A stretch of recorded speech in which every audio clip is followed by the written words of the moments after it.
जालना जिल्ह्यात नवीन तंत्रज्ञानाने टिकाऊ व सुरक्षित रस्ते विकासाला मिळणार वेग. शिवेंद्रराजे भोसले राज्याच्या सर्वांगीण विकासासाठी मजबूत व दर्जेदार पायाभूत सुविधा अत्यावश्यक असून रस्त्यांचे जाळे ही त्यातील सर्वात महत्त्वाची कडी आहे. नवीन तंत्रज्ञानाच्या सहाय्याने दीर्घकाळ टिकणारे व सुरक्षित रस्ते निर्माण करण्याचा शासनाचा मानस आहे. त्यामुळे नागरिकांना प्रवास अधिक सुलभ, सुरक्षित आणि वेगवान होईल, असे प्रतिपादन सार्वजनिक बांधकाम मंत्री शिवेंद्रराजे भोसले यांनी केले.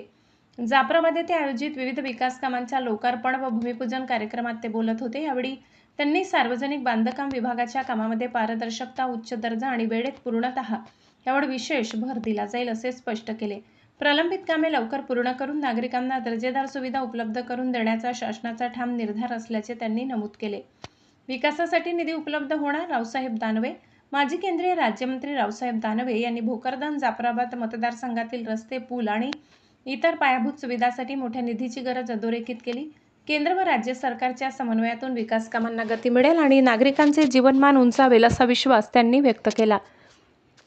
प्रत्येक मतदारसंघासाठी 25 कोटींचा निधी. बबनराव लोणीकर. आमदार बबनराव लोणीकर यांनी सांगितले की सार्वजनिक बांधकाम विभागामार्फत प्रत्येक मतदारसंघासाठी 25 कोटी रुपयांचा निधी उपलब्ध करून देण्यात आलाय. या निधीमुळे रस्ते, पूल आणि इतर पायाभूत सुविधांच्या कामांना गती मिळणार आहे. तसेच शेतकरी सन्मान योजना, कर्जमाफी आणि मोफत वीज यासारख्या योजनांमुळे ग्रामीण अर्थव्यवस्थेला बळकटी मिळत असल्याचे त्यांनी नमूद केले. महिला सक्षमीकरण व जनकल्याणावर भर. लाडकी बहीण योजनेमुळे महिलांना आर्थिक आधार मिळत असून त्यांच्या स्वावलंबनाला चालना मिळत आहे. विविध घरकुल योजनांमुळे सर्वसामान्य नागरिकांचे स्वतःचे घराचे स्वप्न साकार होत असल्याचे त्यांनी सांगितले. जनतेची अपेक्षा पूर्ण करण्यासाठी सरकार कटिबद्ध. नारायण कुचे. आमदार नारायण कुचे यांनी जनकल्याणकारी योजना आणि विकास निधी यांचा प्रभावी संगम घडवून शेतकरी, महिला व सर्वसामान्य नागरिकांच्या जीवनात सकारात्मक बदल घडविण्याचा सरकारचा प्रयत्न असल्याचे सांगितले. दळणवळण सुविधा वाढवून विकासाला चालना. संतोष दानवे. आमदार संतोष दानवे यांनी उत्कृष्ट रस्त्यांच्या माध्यमातून दळणवळण सुविधा अधिक सक्षम करत मतदारसंघाच्या सर्वांगीण विकासासाठी कटिबद्ध असल्याचे स्पष्ट केले.